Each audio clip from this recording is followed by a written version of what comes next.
Okay, so let me just get the Trump question out of the way. Okay. Do you believe the last election was stolen from President Trump? I believe that there were many anomalies in the election. I think there was probably some bureaucratic bumbling. I think with, we have a county-based election system. There's over 3,000 counties in the United States, each one responsible for their own elections. I have no doubt that some of them were experiencing bigger problems than others, and there was probably fraud with that many votes and that many places. Just sheer numbers say, yeah, there was. Do I think it was enough to overturn the election? No, I don't. I can remember the Gore-Bush. Remember the hanging Chad? The hanging Chad, what was it? And Gore was 300 or 400 votes away from winning or losing. And he ended up losing in the Supreme Court. But he came out of there, plus a couple of weeks, going, hey, you know, the election's over. Now, a lot of Democrats didn't think it was over, and a lot of people think that was unfair. Our election system's not perfect. It's good, and it's got to get better. And as governor, I'd make sure ours is spot on. And yes, that's a priority. But do I think this President Bush lost? Yeah, I think he lost the election. You said Bush. Excuse me. I'm glad you're cutting this one. I'll just leave it at that. You want me to say it again? Yeah, because okay. It might be sure. Do I think President Trump lost the election? Yeah, I think he lost the election. And I think it was a combination of reasons. And I have no doubt there was fraud. I have no doubt there was some bureaucratic bumbling. I had no doubt with over 3,000 counties counting ballots and you know, some dead people probably voting. But do I think it was enough to overturn the election? I don't. And I think we all have to move on for the better of our democratic system. And at the same time, let's make damn sure our Oregon system is bulletproof from any kind of election fraud or funny business. I'm glad you did that, because that definitely differentiates you from what Bridget was saying. I know.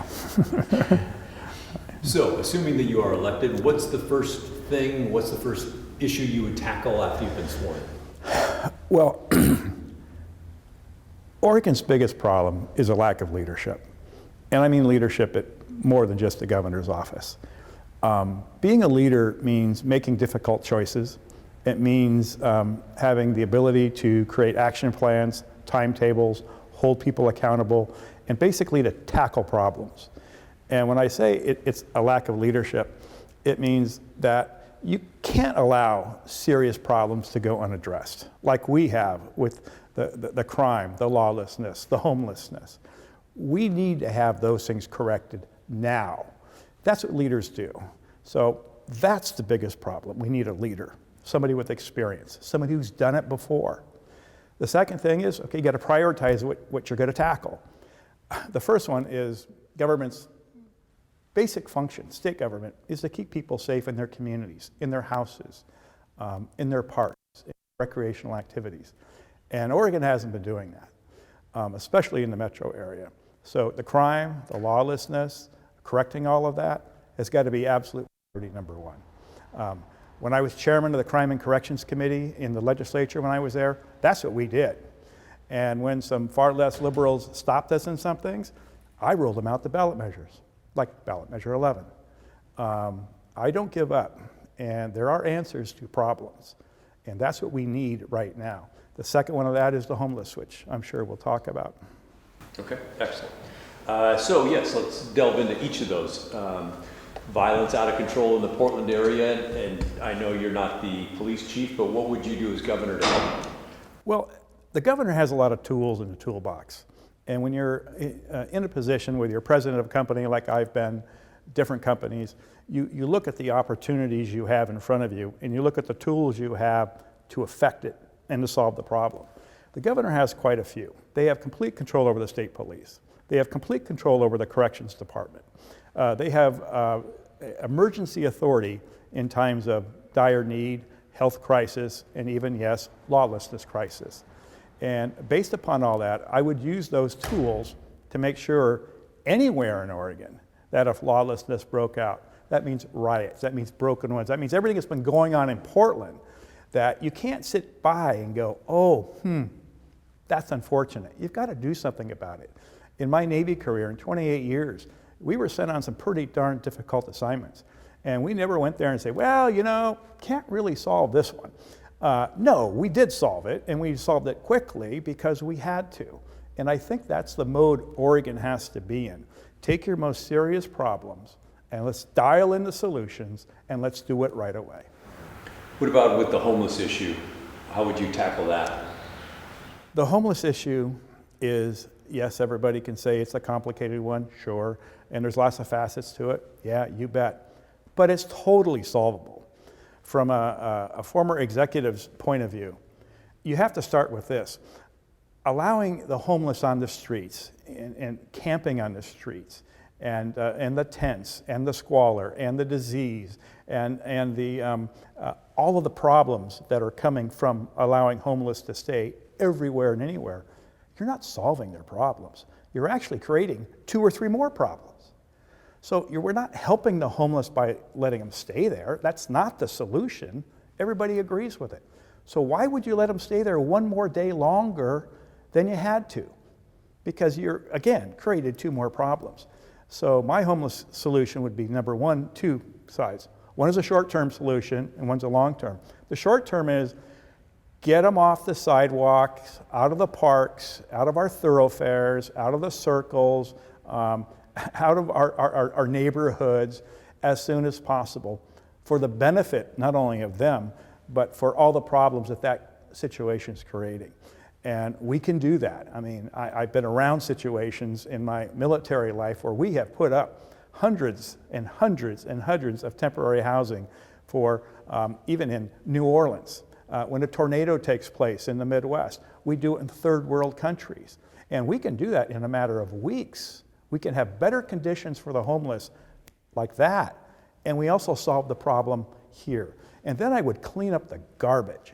The garbage that's in the streets right now here in Portland and coming into Oregon and coming down I-84 and going down to Salem, there's no reason for that. There's no excuse for that. You know, we have people that can start cleaning up the garbage, but we're not. You come across I-5, you know what the first thing you see before you see "Welcome to Oregon" sign? You see a boat that's sunk down there. You see a car that is driven down the bank, and all you see is garbage. That's the new calling sign of Oregon, and it's disgusting, and we have to solve it. And if at the end of the day, if there were places for folks to go and wraparound services and all that, and they refused to leave their sidewalk or street, would you force them to go?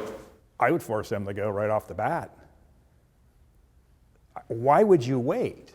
I've heard people say, well, we can count to 5. It's like telling your son, you know, son, you can't be putting your finger in that fireplace or put your foot on the stove, but I'm going to count to 7.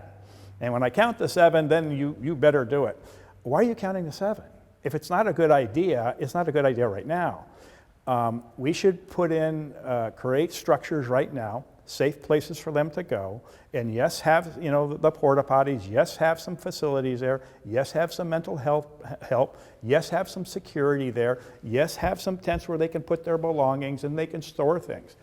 But this is not an option. So why would you wait one more day? I don't get that. Again, I'll take it from my business background and experience. When I was president of a company, we have thousands of employees. You didn't have a serious problem and say, yeah, we're going to solve this in 6 months, maybe. No, it's got to be solved right away. So that's what's frustrating to me is why haven't we solved this problem?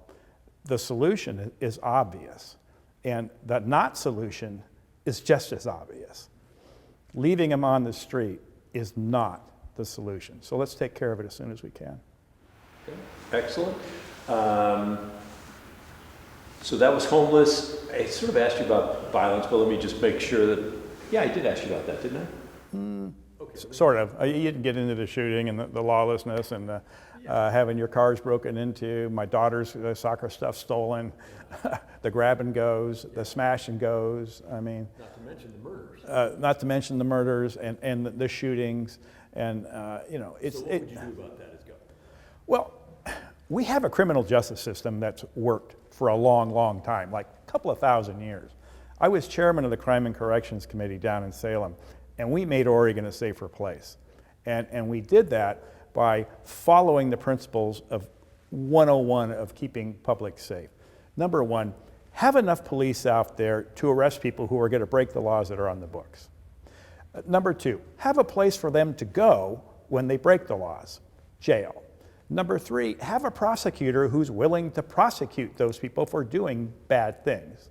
And four, if they're found guilty, put them in the state penitentiary and put a penalty behind what they're doing. Criminals are really smart guys. And if you start not enforcing some laws like, oh, you can steal up to $750 out of Safeway and we're not going to arrest you. Or you can steal the car, it's all true in Portland, and if we catch you, we're not going to arrest you. You can smash the side of that window and take what you have inside and you'll get a ticket. That's encouraging lawlessness. The shootings that we have going around here, and that's, I'm not even talking about the top 7 felonies, rape, robbery, murder. All of crime creeps up when you start not enforcing any part of it. And that's how you get to be a lawless society. That's what's been happening in Portland, and it's got to be stopped. So it stops at each one of those areas. You've got to have enough police, you got to have the prosecutors prosecute, you got to have the jail space to put them, and you have to enforce it. And when you do that, Oregon will become, again, a safer place. Okay. What about, let me ask about education. Graduation rates in Oregon, not great. What, if anything, would you do to help with that? It is unfortunate that Oregon is at the bottom of the barrel, so to speak, when it comes to high school graduation rates. I would focus on 2 things. One of them is it needs a dramatic change to get off the bottom. Tweaking around the edges and doing minor corrections isn't going to dent that problem. I think the core of it is providing some competition in education. I'm talking primarily K through 12. Now, I'm a Beaver. I think we should have Oregon State be a school of excellence, Oregon be a school of excellence, Portland State, but not addressing that now, but your foundation, if you don't have that foundation, you're never going to college. We've got to have that foundation. We've got to give it to our kids. So I would promote heavily options for parents, school choice, vouchers, homeschooling, remote learning, if that's what you think is best for your child, and to have the funding follow the child. I think if we put more incentive, if we had more of the dollars following the kid, it would create the competition that we need to get our schools, our public schools, to start doing a better job. And I think that's probably the fastest way. What parents need right now is they need options and choices. So if the public school isn't serving them, and obviously they're not, we're at the bottom, that they can have the option this year to send their son or their daughter to a private school, to a charter school, or even homeschool them. I have so many stories, we could be here for an hour about how sad this is. But I think the cornerstone is fixing it fast, fixing it now, have the dollars follow the kid, watch what happens. Okay, thank you. How about global warming and the climate change effect on Oregon? Do you think it's an effect first, and then what would you do to make things better? I think climate change is a problem. You know, how much is man-made and how much isn't is a debate I don't really think is going to make a difference. We have to be ready for it. In Oregon, it comes off in 2 different ways. One is we have a water issue, especially in southern Oregon and in eastern Oregon. And in the western, we have more of a forestry issue, and in parts of central Oregon as well. I think there's a lot we can do just with better maintaining our forests. And that means, you know, cleaning the base of our forest, keeping the fire and the kindling that start these fires with lightning strikes. Now, a lot of fire start has nothing to do with global warming, and we just have to attack that by better managing our forests. The water is a much harder issue. The Klamath Basin water is a very difficult issue. I don't have any quick answers to that, but I know that we've got to get an answer to it. Breaching dams isn't one of them. I think we need our dams. I think we need the electricity, and I think we need the water storage. But we need to tackle the water issues as well as the fire issues, and we have to think of all of Oregon when we're doing this. There's a lot more of Oregon than just in the Portland metro area, and I think that's part of what drives the Great Divide. We don't understand the Eastern Oregon issues. I think I do, but that's a problem by itself. Which segues beautifully into the next question of the rural-urban or the deep blue, deep red divides. As governor, how would you bring the state together and even the legislature together? Well, I think it's easier to bring the state together than it is the legislature together. You know, when I was in the legislature, there's always going to be conflict and confrontation in the legislature. The question is whether it's respectful or not. And when you respect the other team, like Peter Courtney to me was a very good legislator. And we were on opposite ends of the aisle. But he had a sense of humor, and he would get me, and then occasionally, not very often, I would get him. But we had respected each other. He was on my committees. He was House Minority Leader at the time, became Majority, became President of the Senate. More people like that, with respectful differences, I think would go a long way in the legislature. For Oregon, you have to speak with your actions. Now, I've had a home in Fossil, Oregon. I had a home there for 20 plus years. That's the poorest city in the poorest county. Fantastic place. I have a place in Central Oregon, and I go there a lot. You have to understand the differences within Oregon. Everybody is not in the Portland metro area, and they have different needs from the state. Most of them want to be left alone because they're very independent. And they didn't make it all the way here on the Oregon Trail. They said, this is just fine with me, and they got off the wagon train. But they're self-sufficient. They want the basic infrastructure, highways, roads, take care of the things we need so we can exist here. But they don't want a lot of government. They want less government. But they want to be also considered in things like public safety. And when things aren't going well, like the trees, the pine beetle, that we had assistance to them, like they're our neighbor, like that we're building barns for our neighbor. I think it's true about Southern Oregon as well. I think they feel disconnected. And I think the more that we can get out of our offices and get out of the metro area and personally experience this like I have, that would do a lot to make Oregon a one state. Okay, thank you.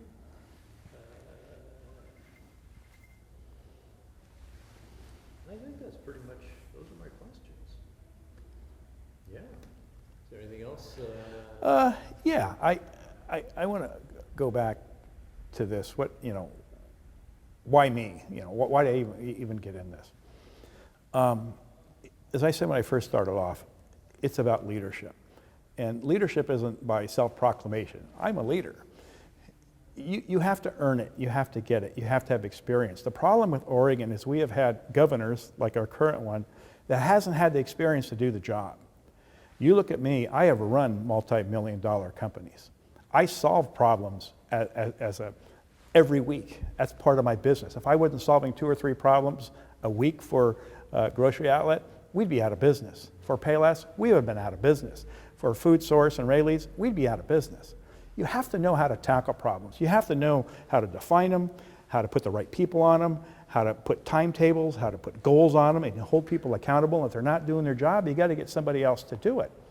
And the problem is our leaders are all political stuff and no real business, understand how to tackle and solve problems. In the Navy, like I said, we didn't have an option. We were sent out on a mission to solve something. We solved it. And I think that's where we're at here in Oregon. We've got some real serious problems that are getting worse, and we have not had our political leaders solving them. So we need to take another tack, and we need somebody who can tackle these problems because they've done it before. Even in the legislature, with the crime and corrections, we tackled them there. And we solved them with elder abuse, with the sex offender registration and all the sex offender laws we put in. And that stuff that wasn't, what happened? After the legislative session, I think I was the first legislator to put a ballot measure on the ballot, ballot measure 11, and we fixed it. Ballot measure 11 was just overwhelmingly endorsed by the people by over 80%. They say, we want ballot measure 11. Oregon wants crime in corrections, and I think that's what we need to do. Excellent. Well spoken as always.